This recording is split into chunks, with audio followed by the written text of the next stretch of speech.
안녕하십니까. 2025년 고1 10월 학력평가 해설 강의하겠습니다. 자, 21번부터 23번 기술 지문입니다. 23번 문제가 오답률이 가장 높았던 문제입니다. 강의를 잘 시청하셔서 내신과 수능에 도움 받으시길 바라겠습니다. 자, 읽어가면서 설명할게요. 비분산형 적외선 분석기는 요거를 지금 설명하는 그림가 봅니다. 그쵸? 이게 뭔지 몰라요. 근데 우리가 추측하기를 기계적, 항상 이런 습관을 들이세요. 분석하는 기계적 적외선 분석기입니다. 일단 비분산형 보시면 분산되지 않는다는 이야기고요. 적외선 분석기인데 적외선을 분석하는 건지 적외선으로 분석하는 건지 요 말만 보고는 잘 모르겠습니다. 자, 바로 볼게요. 특정 기체를 선택적으로 감지하는데 뛰어난 성능을 보인다. 아이고, 기체를 감지하는 기계입니다. 뭘로? 적외선으로. 이렇게 기억하시면 되겠죠. 어떤 방법으로? 분산되지 않는 방법으로. 좋습니다. 적외선에 대해 설명하죠. 일정한 주기로 진동하면서 에너지를 전달하는 파동의 성질을 지닌 전자기파다. 뭐다? 적외선은 파동의 성질을 지닌 전자기파입니다. 적외선에는 약 0.7에서 1000 마이크로미터에 이르는 다양한 파장이 포함된다. 자, 여기서 우리 하나 추측할 수 있는 것이 0.7에서 1000이 다양한지 안 한지 모르지만 요 말이 나있기 때문에 다양한 겁니다. 파장이 다양하면 다양한 기체를 분석할 수 있을 것 같습니다. 그 다음 파장은 파동이 한 번 진동할 때 이동한 거리, 파동이 이런 거겠죠, 그죠? 그럼 한 번 진동할 때 그냥 요 말만 봤을 때는 여기서부터 여기까지인 것 같아요, 그죠? 근데 진동 중심에서 그림이 좀 이상한데 가장 높은 위치인 마루 요 지점이겠죠. 다음 마루까지 요거겠죠. 자, 그래서 요 거리를 그림이 이상한데 꼭대기에서 꼭대기까지 거리다 이렇게 갈게요. 마루가 꼭대기입니다. 그죠? 나타낼 수 있다. 됐죠? 파장, 그 다음에 파동 구별할 수 있어야 되겠죠. 파동은 진동 한 번 하는 거죠. 그죠? 파장은 그 파동의 꼭대기와 파동의 꼭대기를 연결한 거리입니다. 오케이. 자, 이때 마루의 높이와 파동의 에너지는 비례하며 마루가 높으면 파동 에너지가 크겠죠. 파동 에너지의 변화량과 적외선 세기의 변화량은 비례한다. 파동 에너지가 많이 변하면 적외선 세기도 많이 변합니다. 됐죠? 이러한 적외선의 특징과 기체 분자가 적외선을 흡수하는 흡광 원리를 기반으로 하여 했다. 자, 적외선의 특징이 뭐였죠? 정리하고 가셔요. 적외선의 특징은 다양한 파장을 가지고 있고 파동 성질을 가지고 있고 전자기파고 다양한 파동을 가지고 있습니다. 그리고 이 파동이 한 번 진동할 때 이동한 거리를 파장이라고 부릅니다. 자, 마루가 높으면 그러면 파동이 높으면 파동 에너지도 높고 파동 에너지가 많이 변하면 적외선도 많이 변합니다. 자, 그 다음 이러한 적외선의 특징과 그 다음에 기체 분자가 적외선을 흡수하는 흡광 원리에 기반하여 자, 여러분 적외선의 특징은 나왔지만 흡광 원리, 빛을 흡수하는 원리는 아직 안 나왔죠. 자, 그 다음 비분산형 적외선 분석기는 적외선의 세기 변화량에 따른 특정 기체의 농도를 측정한다. 이 기기는 강원 램프, 가스셀, 광학 필터, 감지기로 구성되며 설명 방식 뭔가요? 분석입니다. 구조를 분석했죠. 흡수 과정과 검출 과정 순으로 작동한다. 자, 이거는요, 여러분, 어떤 방식으로 쓰겠다? 과정의 방식으로 쓰겠다. 이 글은 분석과 과정의 방식으로 전개될 가능성이 큽니다. 흡수 과정은, 자, 볼까요? 흡수 과정은 특정 파장의 적외선이 기체 분자에 선택적으로 흡수되는 과정이다. 먼저 기기에 전원이 공급되면 강원 램프에서 적외선이 방출되어 1번, 2번, 3번, 4번이겠죠. 그쵸? 자, 대충 그려봅시다. 자, 램프입니다. 적외선이 방출됩니다. 그러면 가스셀 내부로 들어갑니다.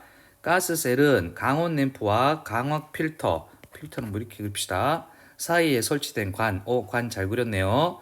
그 내부에는 뭐가 있다? 기체가 있다. 기만 썼습니다.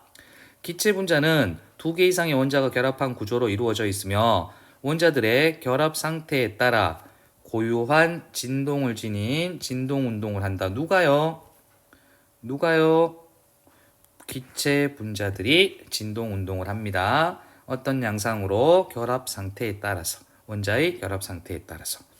이때 가스셀에 들어온 적외선 중 특정 파장의 적외선이 진동수가 일치하는 기체 분자와 만나면 해당 적외선이 지닌 파동 에너지는 분자 내부의 진동 에너지로 흡수된다. 무슨 원리? 흡광 원리입니다. 자, 적외선이 흡수되는 원리는 뭡니까?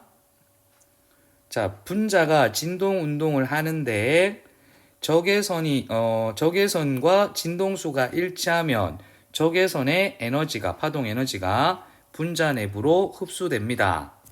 이로 인해 특정 파장의 적외선은 기체 분자의 양에 비례하여 에너지가 감소하고, 당연하겠죠. 파동 에너지가 어디로 옮겨간다?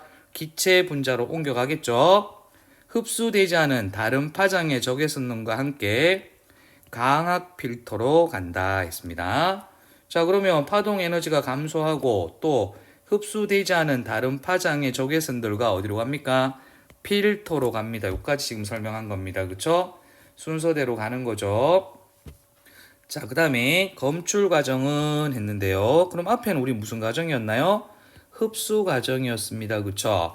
흡수 과정은 두 개죠. 램프에서 적외선이 방출되면 가스셀 내부로 가고, 여기서 분자가 있는데 분자가 진동운동을 하죠. 이때 진동운동수가 특정 파장의 적외선과 일치하면 파동 에너지가 어디로 간다? 분자로 흡수됩니다. 그리고 에너지가 감소한 기체 분자는 파동 에너지가 감소하며, 그 다음에 다른 파장, 어떤 파장입니까? 기체 분자에 흡수되지 않은, 뭐가 흡수되지 않았나요? 파동 에너지가 흡수되지 않은 다른 파장의 적외선들과 함께 광학 필터로 가는 과정까지가 흡수 과정입니다. 자, 이번엔 검출 과정이 나와야 되겠습니다. 광학 필터를 이용하여 기체 분자에 반응하는 특정 파장의 적외선만을 선택적으로 투과시킨 후 기체의 농도를 분석하는 과정이다 했습니다. 뭐라고요? 기체 분자에 반응하는 특정 파장의 적외선만을 선택적으로 투과시킨 후 기체의 농도를 분석해요. 기체 분자에 반응하는 특정 파장의 적외선만 투과시킨대요. 그럼 뭔 투과시키면 안 되나요? 흡수되지 않은 다른 파장은 투과 안 되게끔 만들어야 됩니다. 그러고 나서 기체의 농도를 분석하겠죠. 흡수되고 남은 적외선의 크기로 그 기체의 분자량을 측정할 수 있다는 이야기입니다. 광학 필터는 또 그려봅시다. 자, 두 개의 반사체 사이에 공진층이죠. 배치한 구조이며, 반사체는 서로 다른 굴절률을 가진 방막을 겹겹이 붙여서 만든 것이다. 이 구조는 적외선이 방막과 방막의 경계면에서 일부는 굴절되어 방막을 투과하는 특성을 이용한 것이다. 이러한 특성을 활용하여 반사체를 구성하는 방막의 굴절률과 두께를 정밀하게 계산하여 특정 파장의 적외선만 광학 필터를 통과시킬 수 있다 했습니다. 여러분, 특정 파장의 적외선은 어떤 겁니까? 기체 분자에 반응하는 특정 파장의 적외선이겠죠. 오케이. 자, 가스셀에서 광학 필터로 들어온 다양한 파장의 적외선이 적외선 첫 번째 반사체를 투과할 때 일부 파장은 반사되고 일부는 굴절되어 공진층을 투과하게 된다. 이때 공진층 내부로 들어온 특정 파장의 적외선은 첫 번째 반사체와 두 번째 반사체에 반사되며 공진층 내부를 왕복한다. 그렇군요. 이렇게 들어와서 이렇게 되겠죠. 이 과정에서 특정 파장의 적외선이 파동의 마루가 일치하는 위치에서 서로 중첩되면 마루의 높이가 커지겠다. 증폭됩니다. 그 결과 파동 에너지가 강화된 특정 파장의 적외선은 두 번째 반사체까지 투과하며 광학 필터로 나온다. 통과해버립니다. 감지기에 도달한다. 반면 특정 파장 외의 적외선은 이거는 뭡니까? 앞에 나왔어요. 흡수되지 않은 다른 파장의 적외선이겠죠. 첫 번째 반사체를 투과하여 공진층에 도달하더라도 파동 간의 마루 위치가 일정하지 않아 상쇄되거나 반사되어 통과 못해. 이후 감지기에서는 감지기에 도달한 특정 파장의 적외선의 세기와 가스셀 내부에 기체가 없을 때의 기준값을 비교하여 농도를 측정할 수 있습니다. 자, 비분산형 적외선 분석기의 구조와 작동 원리에 대해서 이야기하는 글이었습니다. 자, 여러분 빨리 읽으려고 하지 말고 정확하게 읽으려고 애쓰셔야 됩니다. 자, 요거 한번 정리해 볼게요. 비분산형 5개요. 적외선 분석기입니다. 자, 요거는 적외선을 이용해서 기체를 감지합니다. 자, 감지하는 원리가 적외선의 특징 때문에 그렇습니다. 적외선은 뭐였죠? 전자기파다. 그리고 파동이다. 파동의 성질을 지니는 전자기파다.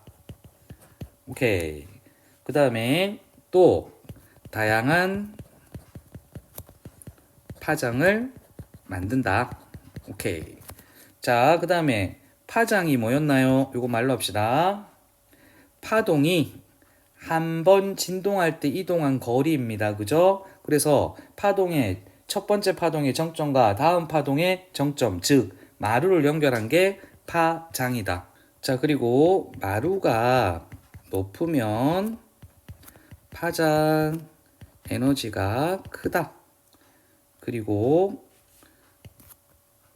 파동 에너지의 변화가 크면 적외선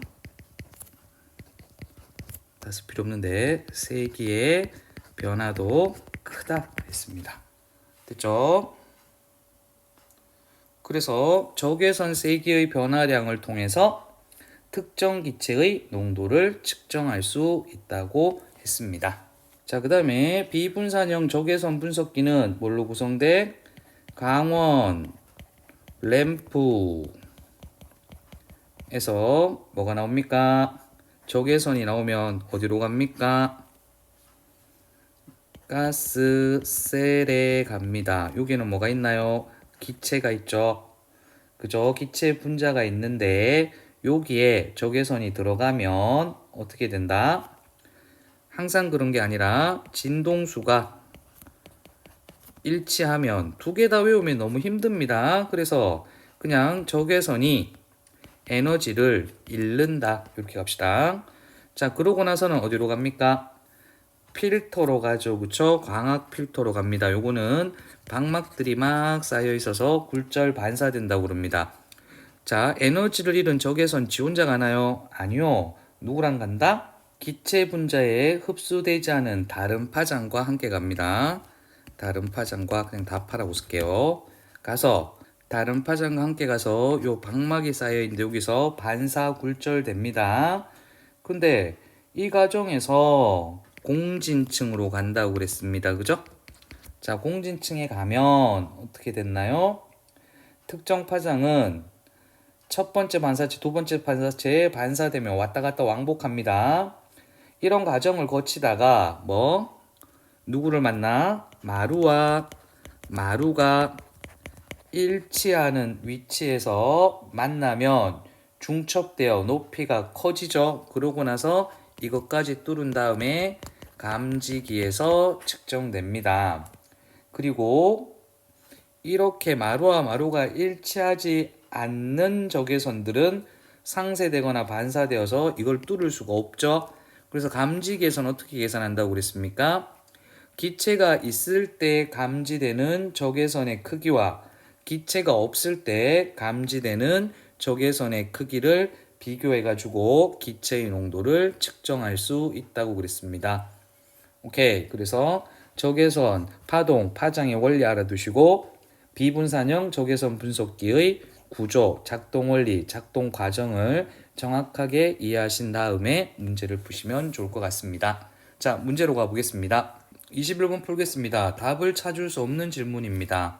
윗글에 나오지 않는 내용은 이렇게 이야기하면 되겠죠. 반사체를 구성하는 방막의 소재는 무엇인가? 즉, 이 글은 방막의 소재에 대해서 설명했나요? 이렇게 물은 겁니다. 그죠? 자, 방막은 어디에 있는 건가요? 방막은 반사체에 있고 서로 다른 굴절류를 가졌고 겹겹이 붙어 있다고 그랬지. 소재에 대해서는 이야기하지 않았죠. 그쵸? 그래서 1번이 답인 것 같습니다. 다 확인하셔야 됩니다. 그 다음에 학교 시험 같은 경우는 바꿀 수 있습니다. 자, 요거를 맞는 답으로 고칠 수 있겠죠. 자, 뭐 방막은 어디에 위치하느냐 등의 문제를 물을 수가 있겠죠. 그쵸? 혹은 방막의 역할은 무엇인가 이런 것들로 바꿔서 맞는 답으로 바꿀 수 있습니다. 그래서 여러분이 답만 찾으시면 절대 안 돼요. 적외선에 포함되는 파장의 범위 나왔죠? 0.7에서 1000인가요? 예. 비분산형 적외선 분석기의 구성 요소는 1, 2, 3, 4 4개 나왔습니다. 그죠? 자, 그 다음에 파동의 마루와 적외선의 세기는 어떤 관계인가? 요거에서 아마 틀린 학생들이 있을 건데요. 잘 보셔요. 파동의 마루가 높으면 뭐가 높다고 그랬나요? 파동 에너지가 높다고 그랬죠. 적외선 세기가 파동의 마루가 높으면 적외선 세기가 높아지겠죠. 조심하셔야 됩니다. 5번 광학 필터의 구조는 적외선의 어떤 특성과 관계 있는가? 자, 광학 필터는 뭐라고 그랬나요? 방막을 겹겹이 쌓아놔서 적외선이 반사 굴절되는데 뭐 요거하고도 관계 있지만 마루의 높이가 커지는 특성과 관계 있어서 두 번째 반사체까지 투과할 수 있다고 그랬습니다. 정답은 1번입니다. 자, 그냥 답만 찾지 말고요. 어디에 어떻게 나오는지 여러분 정확하게 하셔야 되고 4번 조심하셔야 되겠습니다. 기억의 이유로 적절한 것은 했는데 여러분이 이런 거 풀 때 간단하게라도 쓰라고 그랬습니다. 이건 좀 긴데요. 근데 기억이 뭐였나요? 비분산형 적외선 분석기가 기체를 감지하는데 뛰어난 성능을 지녔다 이랬습니다. 그쵸? 그 이유는 뭐 때문에 그런가요? 자, 이거는 풀기 전에 여러분 적절한 거기 때문에 한번 생각해 봅시다. 지금 비분산형 적외선 분석기가 기체의 농도를 어떻게 감지할 수 있나요? 자, 원리가 뭡니까? 기체 분자하고 적외선하고 만나가지고 기체 분자에게 적외선이 파장을 1초, 그 원리라서 어떤 파장이 감소된 거를 측정해서 기체의 농도를 아는 원리입니다. 그죠? 그러면 답은 보일 건데, 그리고 틀린 이유까지 다 한번 봅시다. 기체 분자 내부의 진동 에너지는, 특정 파장의 적외선에 흡수되기 때문에 반대죠. 적외선을 흡수하니까죠. 그쵸? 틀렸습니다. 기체 분자의 진동 운동은 적외선의 진동수와 상관없이 일정하면 측정 불가하겠죠. 자, 기체 분자의 진동수가 적외선 세기와 비례하여 일정하게 증가한단 말 있었나요? 그게 아니라 기체 분자의 진동수가 적외선 진동수와 일치하면 에너지를 흡수한다. 이렇게 가야 됩니다. 틀렸습니다. 기체 분자가 적외선의 다양한 파장 중 진동수가 동일한 파장만을 흡수하기 때문에 답이죠. 자, 적외선이 진동 주기를 변화시키나 이런 말 있었나요? 기체 분자 내의 원자 결합 상태를 변화시키나요? 아니요. 에너지를 잃는 겁니다. 정답 4번입니다. 실제 시험에서는 이걸 먼저 보면 본문 읽는 데 도움이 되겠지만 여러분 연습하실 때는 없다 치고 푸셔요. 자, 왜 그런가 하면 도움 받을 때도 있고 도움 받지 못할 때도 있습니다. 연습하실 땐 그렇게 하시고요. 그 다음에 실제 시험, 그 다음 학교 시험 대비하실 때는 보고 하시는 게 맞죠. 그쵸? 그리고 우리가 한번 시험을 쳤을 가능성이 크죠. 그쵸? 그래서 이런 것들도 보면서 하는 것도 괜찮아요. 학교 시험일 경우에는. 자, 강원 램프가 있고요. 가스셀이 있습니다. 여기 기체가 있겠죠. 그쵸? 반사체, 이건 공진층이겠습니다. 여기서는 측정하겠죠. 요리로 가는 거는 뭡니까? 특정 기체에 파동 에너지를 잃은 적외선이 가겠습니다. 그죠? 이 정도 미리 떠올린 다음에 볼게요. 자, 여러분 A에서 방출될 때와 C로 들어갈 때의 파동 에너지가 같은 적외선은 E에서 감지되지 않는다. 아까 이야기했습니다. 기체와 만나서 뭐다? 이뤄야 됩니다. 뭐를? 진동 에너지를 이뤄야 됩니다. 적외선이 지닌 파동 에너지가 그 기체 분자에 흡수되어야 합니다. 그렇죠? 그래서 그 적외선만 투과할 수 있다고 그랬습니다. 자, 그래서 A에서 방출될 때와 C로 들어갈 때, 즉 여기서 파동 에너지를 잃지 않은 거는 빠져 못 나갑니다. 상쇄하거나 반사된다고 그랬습니다. 그렇죠? 맞습니다. A에서 방출된 적외선 중, 오케이, 일부만 E에서 감지되었다면 B입니다. 기체 분자의 진동 에너지는 감소했겠군. 이거 앞에 문제랑 중복되죠? 자, 기체의 분자 에너지는 증가했습니다. 뭐가 감소했습니까? 파동 에너지. 누구의? 적외선의 파동 에너지가 감소했죠. 그쵸? 답입니다. 자, 그 다음에 B에서 파동 에너지가 감소한 적외선은 C와 D 사이에서 증가합니다. 왜 증가합니까? 마루하고 일치하면 그 마루의 높이가 커지게 되니까요. 그죠? 오케이. 맞습니다. 자, 4번입니다. B에 들어있는 기체의 분자의 양이 많을수록 E에서 감지되는 적외선의 세기는 작아집니다. 왜 그렇습니까? 파동 에너지가 더 많은 기체 분자에 진동 에너지로 흡수되기 때문에 그렇습니다. 맞죠? 자, 그 다음에 B에서 기체 분자에 반응한 적외선은 C에서 나올 때보다 D로 들어갈 때 파동 에너지가 커집니다. 이것도 왜 그렇나요? 파동의 마루와 일치하는 위치에서 중첩되면서 마루의 높이가 커지기 때문입니다. 자, 여러분, 이것도 또 한번 강조하는데 지문을 정확하게 내 걸로 만든 다음에 문제를 푸셔야 합니다. 자, 맨 앞부분에 적외선의 특징 이야기했습니다. 파장이고 파동이라고 그랬습니다. 자, 그리고 4개의 그 구성 요소들이 있었습니다. 램프, 셀, 필터, 감지기가 있었습니다. 그쵸? 그래서 요 순서대로 가는데 요 과정에서 어떤 게 일어나는지를 보셔야 되는데, 그러니까 기체 분자랑 적외선 사이의 작동. 자, 그리고 저쪽에 광학 필터에서 그 두 번째 반사체를 투과하기 전에 일어나는, 즉 마루하고 마루가 만나서 더 마루의 높이가 세지는, 즉 에너지가 증가하는 요 현상 두 개 비교하면서 여러분 말로 한번 설명해 보세요. 그리고 푸시면 학교 시험은 크게 문제가 없을 것 같습니다. 예, 감사합니다.